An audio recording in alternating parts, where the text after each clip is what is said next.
all-new Who Wants to Be a Millionaire?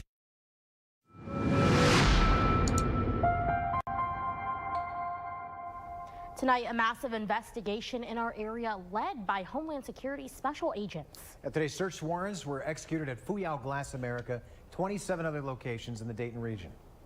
Homeland Security saying there's no threat to public safety at this time, but General Boric, she's live tonight from Fuyao. General, you've been gathering information all day today. What have you learned so far?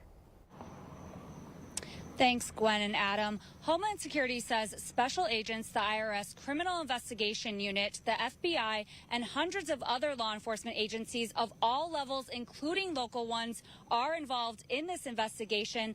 The acting special agent in charge describes what they're looking into. Our investigation is focused on allegations of financial crime, money laundering, labor exploitation, and potential human smuggling violations. A massive operation on Friday led by Homeland Security Investigations special agents executing 28 federal search warrants in Dayton, Liberty Township, Miamisburg, Moraine, and West Carrollton. Fuyao Glass America, one of the biggest auto glass manufacturers in the world, at the center of the investigation. Dayton 24/7 Now crews made it to 3 of the locations where search warrants were executed in typically quiet neighborhoods. Community members in Miamisburg and Moraine, where 2 of the searches happened, described what they experienced. All of a sudden I heard sirens, got up, saw a sheriff's vehicle outside, and then I heard a speaker. Couldn't really make out what was going on at first, and then I heard that there was search warrants. Yeah, it was unusual. It's a very quiet street, and it's total chaos today. Both men were surprised to see law enforcement in their neighborhoods, but they mentioned they've seen some unusual activity. The house is pretty vacant looking. There's not much ever going on. There's a lot of nice cars that pull up all the time that are always here. That's not typical here on the street. These people moved in maybe 2.5 years ago. I believe they all work up at Fuyao. Van stops every morning, picks them up, drops them off in the evening. Dayton 24/7 Now also spoke to an employee who's worked at Fuyao Glass America for almost 7 years. He says he heard the company was paying employees under the table in the parking lot after the workday. He says he wants more investigations to happen because of how employees are treated, detailing a hostile work environment. You know, they treat us like slaves in there. A lot of people would be scared to say that, you know, but they don't treat us right. They have a mean demeanor, attitude, they're aggressive. And they're disrespectful, sometimes to the point where they get violent. Homeland Security says the crimes they're looking into hurt communities. Generally, when bad actors engage in unfair labor practices, they place profits over people and give themselves an unfair competitive advantage by exploiting workers and violating U.S. law. When those laws are broken, honest working people suffer. Agents weren't able to give us many more details as the investigation is ongoing, but say their goal is to gather facts and present their case in a court of law. As we speak, law enforcement is working diligently to identify victims, to provide them with services, and to gather evidence relevant to the investigation. We looked up all 3 addresses we went to today, and they're all owned by the same company called Healy Real Estate Trading Company, LLC. The mailing address to that company goes to a home in Liberty Township. We know that was one of the addresses that was searched today. Homeland Security is asking anyone with information to call or scan the QR code on your screen to connect with the agency. Back to you in studio. Jenna Lee, thanks. This investigation, as she mentioned, also led federal agents to Liberty Township. 4 homes were searched on Watoga Drive. Neighbors say they barely talk to the people in those homes because of a language barrier. One man says he noticed agents seized numerous boxes and desktop computers from the homes. Another person added he always saw the boxes up to the ceiling when the garage door was open. Liberty Township residents say they did not see anyone arrested, though. And Ohio Senator Niraj Antani reacting to those investigations at Fuyao tonight. His post on X saying in part, quote, "I am deeply concerned by today's federal law enforcement action at Fuyao. The state of Ohio, through Jobs Ohio, provided millions of dollars in incentives to Fuyao, understanding that American jobs would be created."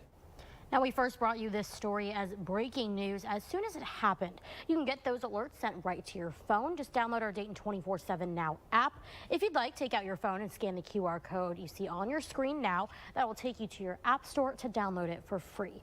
But we're always bringing you updates on our social media pages, so be sure to like and follow us at Dayton 24/7 Now on all platforms. We'll keep you in the loop as we learn more. The person killed in a crash involving a motorcycle and semi this morning has now been identified. Happened around 2:30 on US 35 near Beaver Creek. Troopers say 38-year-old Sean Solinger of New Carlisle was riding a motorcycle which hit the back of a semi, then the concrete median. The semi driver was not hurt. The Ohio State Highway Patrol is now investigating. The father of the toddler who police found clinging to life in a Fairborn apartment has been indicted. 29-year-old Corey Moody faces charges of child endangerment, obstruction of justice, and tampering with evidence. Moody was arrested on Monday and is scheduled for trial in October. Back in January, police found his 3-year-old laying in a room covered in bug bites and underweight. The child's mother was also convicted of similar charges and will spend 7 to 10.5 years behind bars. All right, now we have finally reached the weekend, and it is going to be a pretty nice weekend to do some time outdoors, spend some time outdoors. Here's your weekend forecast by Patio Covers Ohio. Saturday, temperatures starting off in the upper 50s to low 60s, but quickly rising with sun once the sun comes up. But we go middle of the day, right around 80 as we head towards the afternoon hours, looking at right around 87 or so. Now, as we head towards Sunday, a little bit warmer. Dew points will increase as well, and we do have the chance of an isolated shower or two after around 5 to 6 in the afternoon and evening. But taking a look at tonight, though, temperatures again dropping down into the 50s, right around 58 to 60 degrees. Clear skies, cool night, and we'll have a nice little northeasterly breeze around 5 to 10 miles per hour. The Richmond, Indiana Police Department announcing on Facebook that a bridge will be named in honor of fallen officer Sierra Burden. The Indiana Department of Transportation will officially name the Chester Boulevard Bridge above I-70 in her memory. Officer Burton was shot in the line of duty responding to a traffic stop in August of 2022. She was flown by Care Flight here to Miami Valley Hospital, fought for her life at a hospice facility in Richmond, where she eventually passed away in September of 2022. Now, the Post says in part, quote, by naming the Chester Boulevard Bridge after Officer Burton, we ensure that her legacy and the values she stood for continue to inspire us all. A ceremony will be held August 14th at 1 p.m. on South 8th Street in Richmond. The department invites the entire community to come out in solidarity, appreciation, and to honor the sacrifice of Officer Burton.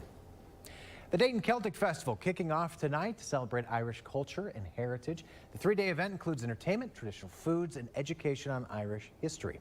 Owners of a local Irish restaurant say the festival is a perfect way to experience the rich heritage. It's a really, really nice tradition in the area, and brings a lot of people together. It's a great time of year to do it. Food's good, the entertainment's great, and everybody up here is always a good time. The festival is from now until Sunday and is free for everyone to enjoy. Surprising details behind campaign fundraising and where your donations are actually going. Coming up, find out how your contributions might be used in the upcoming election. And we do have a chance for some rain in a couple of days. We'll time all that out coming up. Here's a look at your Eco Plumber Skycam. You're watching Dayton 24/7 now.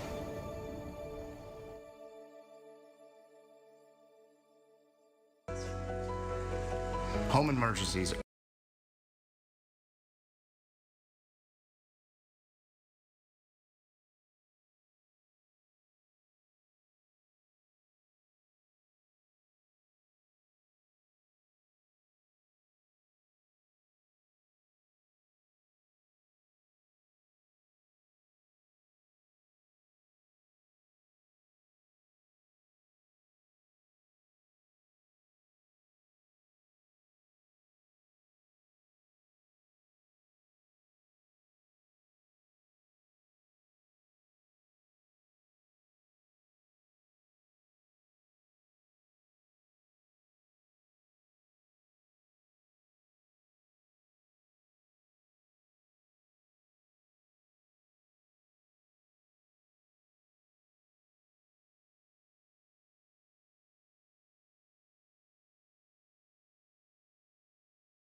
11th on ABC 22.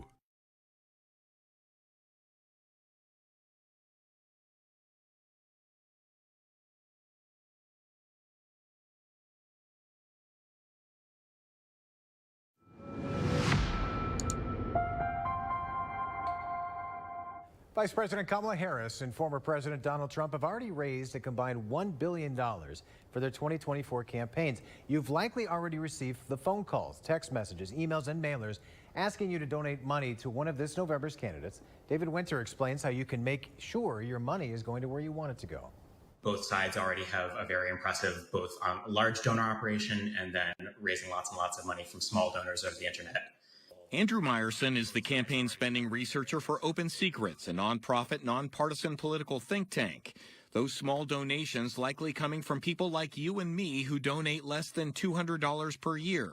In fact, so far this year, the Trump campaign has already raised $473 million, 31% of which comes from small donors, and the Biden, now Harris campaign has raised $459 million, 40% of which came from people who donated $200 or less. Where is that money actually going? Media buys are the big line item in any campaign's budget, all those ads that you see on TV or on Facebook or wherever else. And a smaller portion of it goes to the costs of employing a staff, the cost of raising more money, heading field offices, things like that. And Meyerson says while up to 4% may go to credit card processing fees, if you donate to one of the presidential candidates, that is likely where the balance of your money will stay. It's safe to say that the vast majority of that money is going to be spent electing the president because that's the main focus of the RNC or the DNC in presidential years. That said, if you donate directly to the Republican or Democratic national committees, your money will likely get spread to other down-ballot candidates as well. No matter to whom you donate, Open Secrets suggests you do so with the candidate's official website as opposed to clicking on an email or a text link. So if you received a text message that says, vote here to stop Trump or vote here to stop Harris, you've got to be careful to check whether the money you're donating is actually going to the campaign and not one of these outside groups that may or may not be engaging in legitimate campaign activities. The FBI saying former President Donald Trump was hit in the ear by a bullet during an assassination attempt earlier this month. Authorities looking to clarify following comments from FBI Director Christopher Wray this week. Now, Wray testified on Capitol Hill, as you just saw, saying that there is still some question about whether Trump was hit with a bullet or shrapnel.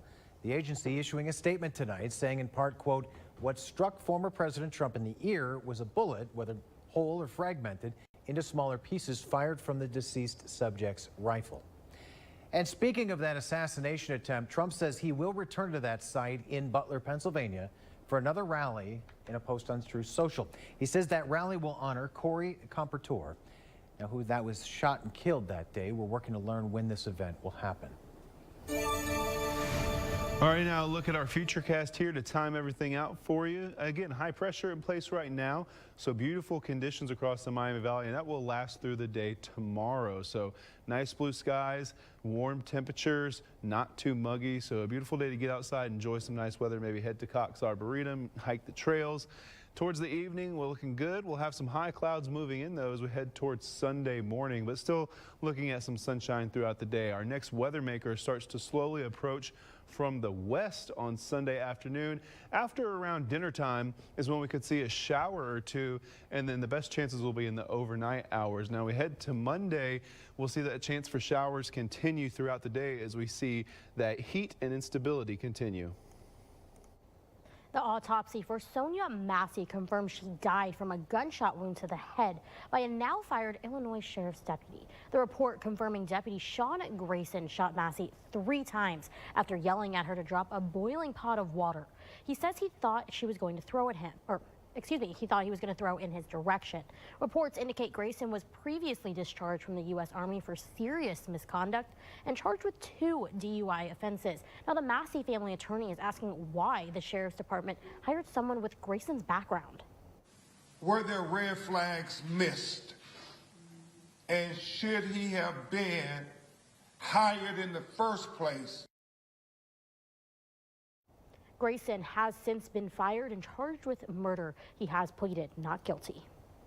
Israeli Prime Minister Benjamin Netanyahu left Washington, D.C., but the aftermath of his visit is still playing out in the nation's capital. The U.S. Attorney's Office charged at least 8 people yesterday who protested his visit. The protesters vandalized statues with graffiti and burned flags and an effigy of the Prime Minister. All 8 protesters are facing charges, including attempted theft, assaulting a police officer, and carrying a dangerous weapon. Both Republicans and Democrats condemn the protests, calling them anti-Semitic. All right, let's give you a live look on this Friday evening from our Eco Plumber Skycam over downtown Dayton tonight. Really a nice night as you step outside. You can really hear the crickets beautiful out here. Welcome. Thank you. It's I'm a good so time. excited you're back on the patio with me It's again. Friday. It's almost the weekend. Why not have We made it. a little bit of a party? Yeah, we did make it. Yeah, it's beautiful. I don't know how we made it through this week, but we did it. We did, but it's beautiful out here. People are like, well, what happened? It's a nice condition. I'm going to get out of your way because I think I'm going to be in your crowd here. Yeah. Temperatures in the 60s right now. Beautiful evening, right around 67 degrees right here in Dayton. 64 as you head south towards Springboro, and we have a little bit of a breeze, so pretty comfortable conditions as well. 4 degrees colder right now in Dayton than it was this time yesterday. 5 degrees colder as you head out towards Richmond. Now, the next couple of days, we're going to continue to see some pretty near normal temperatures, right around 87 tomorrow, warming up slightly as we head towards Sunday, but it'll probably feel a little bit hotter because we'll also see dew points increase too. So warm, humid conditions will continue through the next work week as well. A Dayton nurse experiencing an unexpected life-changing diagnosis. Hear how this serious health scare turned into a valuable lesson after the break. You're watching Dayton 24/7 now.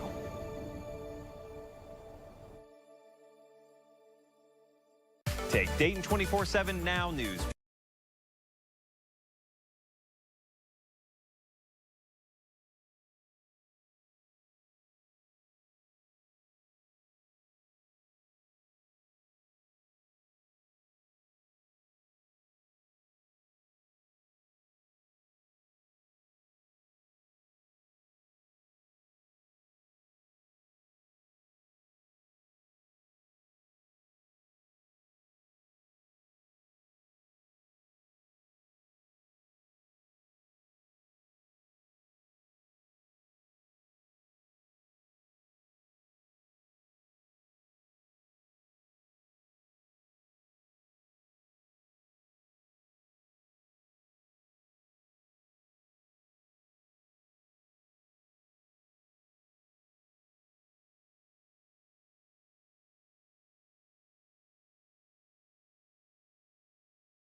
Complete home improvement. Well, it's been 23 years now since a bride-to-be vanished just 3 weeks before her wedding day. Now, more than 2 decades later, we're investigating what happened to 28-year-old Nikki McCowan. Now, she was last seen at a laundromat in Richmond, Indiana on July 22, 2001. 5 months later, Nikki's car was found at an apartment complex in Dayton, but to date, Nikki has never been found. And while police had 3 viable suspects, they still don't know what happened to her.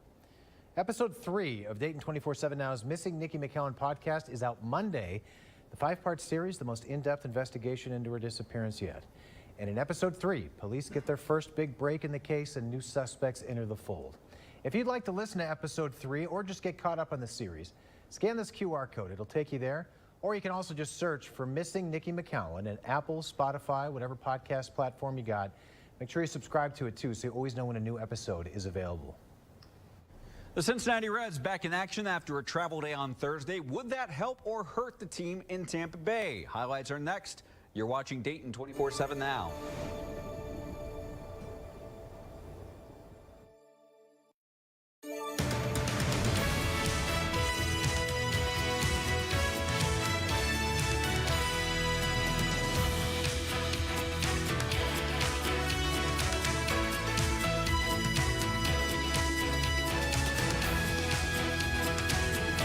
Get an 11% rebate on everything.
The Dayton 24/7 Now News app, brought to you by the Jeff Schmidt Auto Group.